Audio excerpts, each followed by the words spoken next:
Hello, myself Dr. Sunita Pandey, Associate Professor in Economics, SK Government Girls College, Sikar. Students, today we are going to study about national income. आज हम राष्ट्रीय आय के बारे में पढ़ेंगे। राष्ट्रीय आय समष्टि अर्थशास्त्र का एक बहुत ही महत्वपूर्ण चर है। समष्टि अर्थशास्त्र की बहुत सी अवधारणाएं राष्ट्रीय आय के अध्ययन पर टिकी हुई होती है। राष्ट्रीय आय के शब्द से ही स्पष्ट है कि राष्ट्रीय आय किसी भी राष्ट्र की आय कहलाती है। प्रत्येक राष्ट्र की राष्ट्रीय आय होती है और इस राष्ट्रीय आय का आकलन प्रत्येक राष्ट्र में वार्षिक स्तर पर किया जाता है, अर्थात एक वर्ष में एक बार राष्ट्रीय आय का आकलन किया जाता है। भारत में भी राष्ट्रीय आय का आकलन CSO सेंट्रल स्टैटिस्टिकल ऑर्गेनाइजेशन के द्वारा किया जाता है और आजकल NSAN नेशनल स्टैटिस्टिकल एजेंसी इनके आंकड़ों का प्रकाशन करने का कार्य करती है। राष्ट्रीय आय का आकलन क्यों किया जाता है या कहें कि राष्ट्रीय आय का अध्ययन करना क्यों आवश्यक है, इसके लिए हम कुछ बिंदुवार इन चीजों को हम समझने की कोशिश करेंगे। राष्ट्रीय आय का अध्ययन किसी भी राष्ट्र की प्रगति के बारे में जानने के लिए जरूरी है। राष्ट्रीय आय के अध्ययन या राष्ट्रीय आय के मापन के द्वारा ही हम विभिन्न राष्ट्रों में विभिन्न अर्थव्यवस्थाओं का अंतर निर्धारित कर पाते हैं, अर्थात किसी भी राष्ट्र की अर्थव्यवस्था विकसित अर्थव्यवस्था है, विकासशील अर्थव्यवस्था है या अल्प विकसित अर्थव्यवस्था है, इस चीज का निर्धारण उस राष्ट्र की राष्ट्रीय आय और प्रति व्यक्ति आय के आधार पर ही किया जाता है। दूसरा, राष्ट्रीय आय का जो स्तर है या राष्ट्रीय आय का जो आकलन किया जाता है, राष्ट्रीय आय के आंकड़ों के आधार पर हमें किसी भी राष्ट्र के उत्पादन के बारे में जानकारी प्राप्त होती है। प्रत्येक राष्ट्र में विभिन्न प्रकार की वस्तुओं का उत्पादन किया जाता है, जिसमें मुख्य रूप से आम उपभोक्ता वस्तुएं, पूंजीगत वस्तुएं और विलासिता की वस्तुएं शामिल की जाती हैं। आप जानते होंगे कि पूंजीगत वस्तुएं और विलासिता की वस्तुएं महंगी होती हैं। पूंजीगत वस्तुओं से अभिप्राय है कि वे वस्तुएं जिनकी सहायता से हम आम उपभोक्ता वस्तुओं का उत्पादन करते हैं। विलासिता की वस्तुएं वे वस्तुएं होती हैं जो हमारे जीवन स्तर का निर्धारण करती है, अर्थात हमारे लिविंग स्टैंडर्ड को हाई करने में जिन वस्तुओं के उपभोग से हमें योगदान प्राप्त होता है वो कहलाती हैं लग्जरी गुड्स या विलासिता की वस्तुएं। ये दोनों प्रकार की वस्तुएं महंगी वस्तुएं होती हैं और इन वस्तुओं का उत्पादन करने से निश्चित रूप से राष्ट्रीय आय में वृद्धि होती है। लेकिन किस राष्ट्र को किस प्रकार की वस्तुओं का उत्पादन करना चाहिए, ये डिपेंड करता है उस राष्ट्र की प्रकृति पर, अर्थात राष्ट्र किस प्रकार का है, विकसित राष्ट्र है या विकासशील राष्ट्र है, राष्ट्र की जनसंख्या अधिक है या राष्ट्र की जनसंख्या कम है, लोगों के पास परचेजिंग पावर कितनी है या लोग किस प्रकार की वस्तु का ज्यादा उपभोग करते हैं। इसके बाद हम अगले बिंदु पर आते हैं कि राष्ट्रीय आय जो है इसके अध्ययन के द्वारा या राष्ट्रीय आय के आंकड़ों की सहायता से हमें एक अर्थव्यवस्था में उपभोग के पैटर्न के बारे में पता चलता है, अर्थात एक राष्ट्र में रहने वाले जो निवासी हैं या उपभोक्ता हैं वे किस प्रकार की वस्तुओं का उपभोग करते हैं। वे ज्यादा आम उपभोक्ता वस्तुओं का उपभोग करते हैं, पूंजीगत वस्तुओं का उपभोग ज्यादा करते हैं या फिर लग्जरी गुड्स का उपभोग उनके द्वारा अधिक किया जाता है। तो इस तरह से आपने देखा कि अर्थव्यवस्था की स्थिति का ज्ञान प्राप्त करने के लिए, अर्थव्यवस्था में उत्पादन के बारे में जानकारी प्राप्त करने के लिए और अर्थव्यवस्था में उपभोग के स्तर की जानकारी प्राप्त करने के लिए राष्ट्रीय आय के आंकड़ों के संकलन और उसके अध्ययन की नितांत आवश्यकता होती है। भारत में राष्ट्रीय आय का आकलन करने के लिए हमारी अर्थव्यवस्था को 3 अलग अलग क्षेत्रों में विभाजित किया गया है: primary sector, secondary sector and territory sector. प्राथमिक क्षेत्र जिसमें कृषि एवं उससे संबंधित उत्पादों को शामिल किया जाता है, द्वितीय क्षेत्र जिसमें विनिर्माण एवं उद्योग इत्यादि शामिल हो जाते हैं और तृतीय क्षेत्र जो कि सेवा क्षेत्र है। आप सब जानते होंगे कि भारत की राष्ट्रीय आय में सबसे ज्यादा योगदान टेरिटरी सेक्टर यानी सेवा क्षेत्र का वर्तमान में देखने को मिल रहा है। लीजिए अब हम सबसे पहले शुरुआत करते हैं कि what is the meaning of national income, अर्थात राष्ट्रीय आय किसे कहते हैं। राष्ट्रीय आय की परिभाषा यूं तो विभिन्न अर्थशास्त्रियों ने अलग अलग प्रकार से दी है। मार्शल, पेगू, फिशर तीनों ने अलग अलग परिभाषाएं देकर के राष्ट्रीय आय के मीनिंग को स्पष्ट करने का प्रयास किया है। किसी ने उत्पादन को, किसी ने उपभोग को, तो किसी ने आय दृष्टिकोण को आधार मानते हुए राष्ट्रीय आय को परिभाषित करने का प्रयास किया है। मैं आपको बहुत ही सिंपल तरीके से, बहुत सरल तरीके से राष्ट्रीय आय की परिभाषा बताती हूँ, जिससे आप भली प्रकार से समझ जाएंगे कि राष्ट्रीय आय का मीनिंग क्या होता है। तो राष्ट्रीय आय की परिभाषा ध्यान से सुनिएगा कि किसी भी राष्ट्र में एक वर्ष की अवधि में अंतिम रूप से उत्पादित वस्तुओं और सेवाओं की कीमतों के योग को राष्ट्रीय आय कहा जाता है। एक बार फिर से सुनिए, किसी भी राष्ट्र में एक वर्ष की अवधि में अंतिम रूप से उत्पादित वस्तुओं और सेवाओं की कीमतों का योग ही राष्ट्रीय आय कहलाता है। जैसा कि परिभाषा के प्रारंभ में कहा है कि किसी भी राष्ट्र में, अर्थात राष्ट्रीय आय का आकलन करने के लिए एक राष्ट्र की निश्चित भौगोलिक सीमाएं दी हुई होती हैं, उन सीमाओं के अंदर रह करके ही राष्ट्रीय आय का आकलन किया जा सकता है। दूसरा, इसमें जिन चीजों को शामिल किया जाता है वो है अंतिम रूप से उत्पादित वस्तुओं और सेवाओं की कीमतें।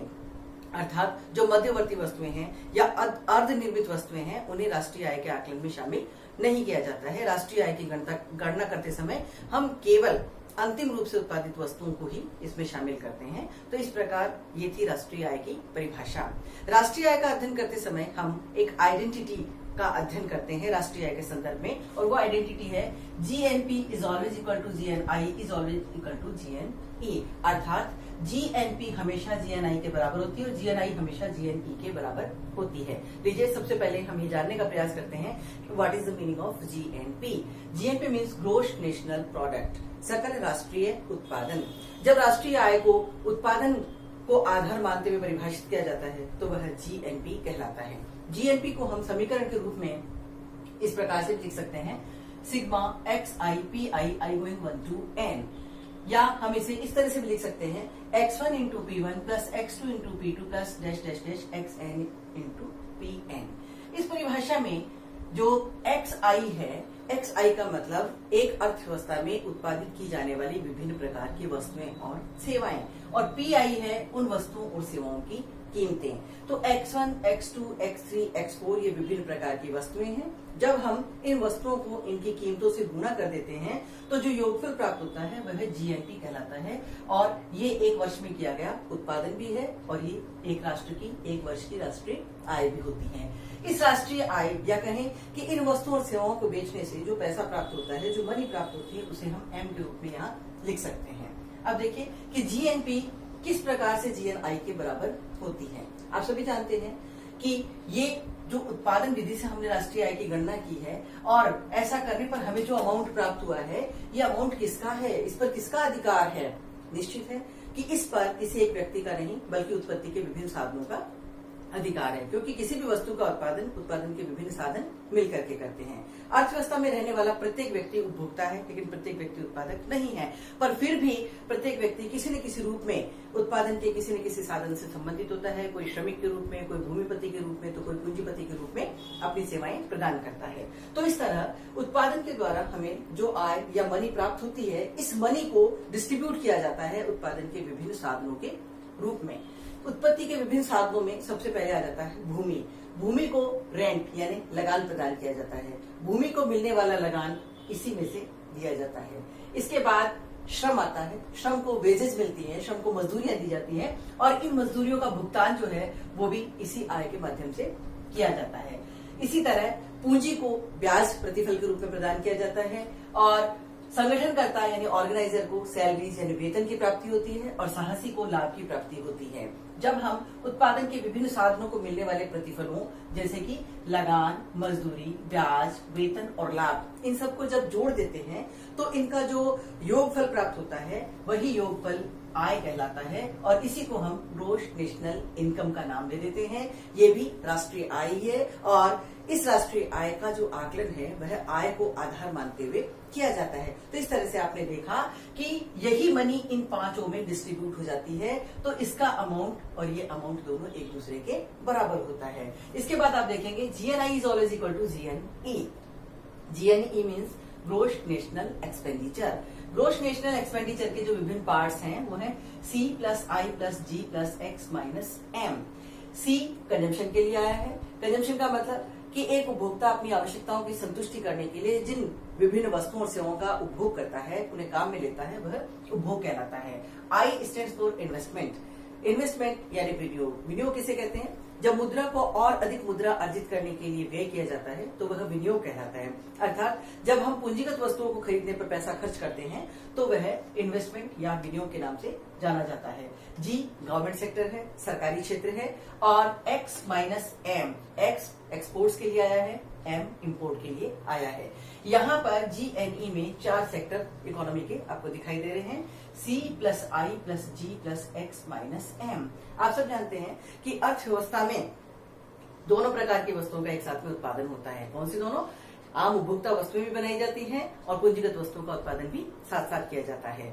हमारे द्वारा जो वस्तुएं काम में ली जाती हैं वो दोनों प्रकार की होती है, अर्थात हम उपभोक्ता वस्तुओं को भी खरीदते हैं, उनको खरीदने पर भी पैसा व्यय करते हैं, तो हम पूंजीगत वस्तुओं को खरीदने पर भी पैसा व्यय करते हैं। उपभोक्ता वस्तुओं पर किया जाने वाला व्यय कंजम्पशन के अंतर्गत सी में शामिल किया जा सकता है और पूंजीगत वस्तुओं पर किया जाने वाला व्यय आई के रूप में आपको यहाँ दिखाई दे रहा है। इसी तरह सरकारी क्षेत्र में किया जाने वाला व्यय, एक्सपोर्ट और इंपोर्ट का डिफरेंस अर्थात आयात और निर्यात का अंतर जब इनमें जोड़ दिया जाता है तो इन सब का टोटल जो है वह GNE यानी ग्रॉस नेशनल एक्सपेंडिचर कहलाता है। ये व्यय हम इस आय के माध्यम से करते हैं। क्यों?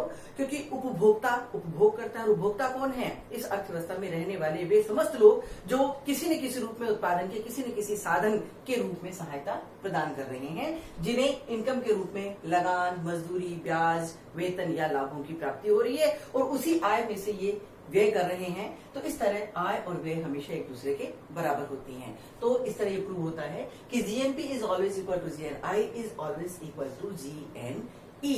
सो GNE is always equal to GNP और ये चक्र निरंतर चलता रहता है। लीजिए अब हम NI के कैलकुलेशन के 3 आधारों की बात करते हैं। 3 आधारों पर हम राष्ट्रीय आय की गणना करते हैं या राष्ट्रीय आय का अध्ययन करते हैं। उन 3 मेजरमेंट्स में सबसे पहला है नेशनल वर्सेस डोमेस्टिक, अर्थात हम ग्रॉस नेशनल प्रोडक्ट और ग्रॉस डोमेस्टिक प्रोडक्ट दोनों का अध्ययन करते हैं।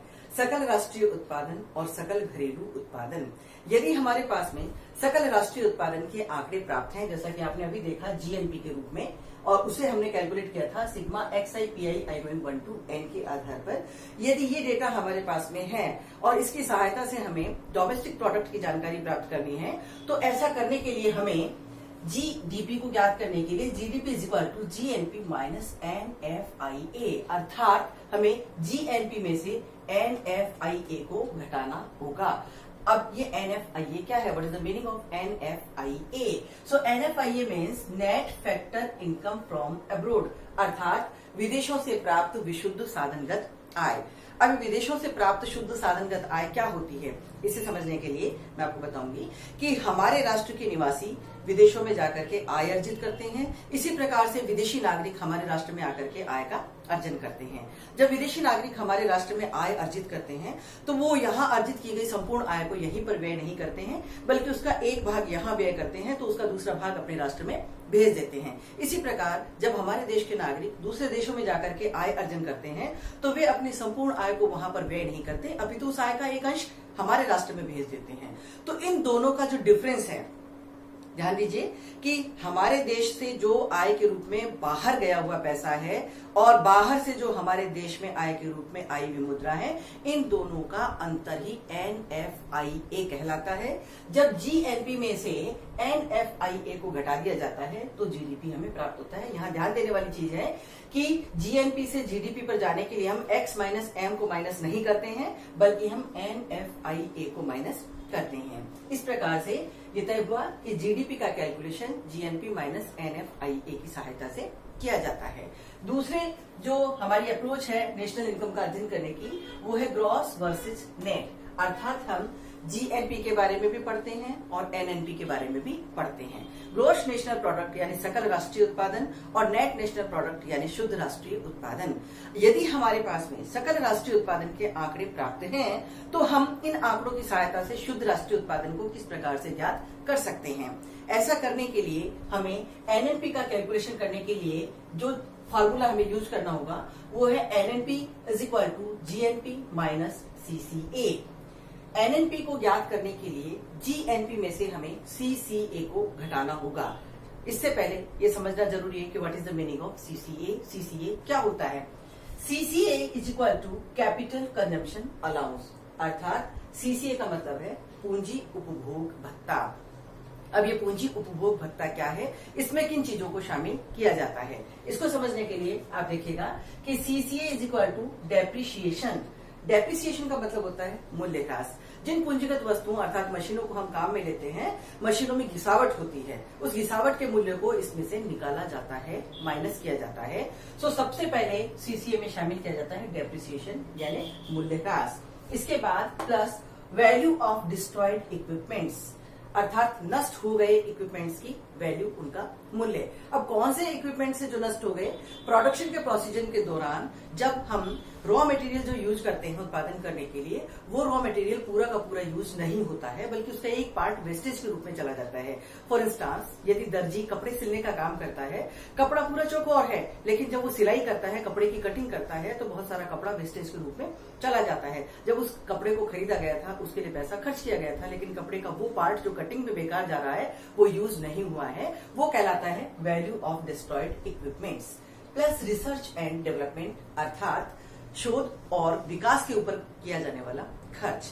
इसको आप इस तरह से समझ सकते हैं कि जो बड़ी बड़ी इंडस्ट्रीज हैं जिनमें प्रोडक्शन किया जाता है, वो इंडस्ट्रीज अपने प्रोडक्ट को इम्प्रूव करने के लिए और उसकी बिक्री को, उसकी सेल को प्रमोट करने के लिए इन दोनों को काम में लेती है, रिसर्च और डेवलपमेंट को। इसे आप बहुत इजी से एक एग्जांपल से समझ सकते हैं। कई बार हम सेल्समैन और सेल्स गर्ल्स को गली मोहल्लों में सामान बेचते हुए देखते हैं। मान लीजिए कि कोई भी सेल्समैन या सेल्स गर्ल हमारे घर पर वस्तु बेचने के लिए आता है, तो वो एक साथ ये दोनों कार्य संपादित करता है, यानी सेल को प्रमोट करने का काम भी करता है और साथ ही साथ रिसर्च करने का भी काम करता है। देखिए किस प्रकार से वो ये काम करता है कि जो सेल्समैन आपके घर पे आता है, वो सबसे पहले आपसे कुछ क्वेरीज करता है।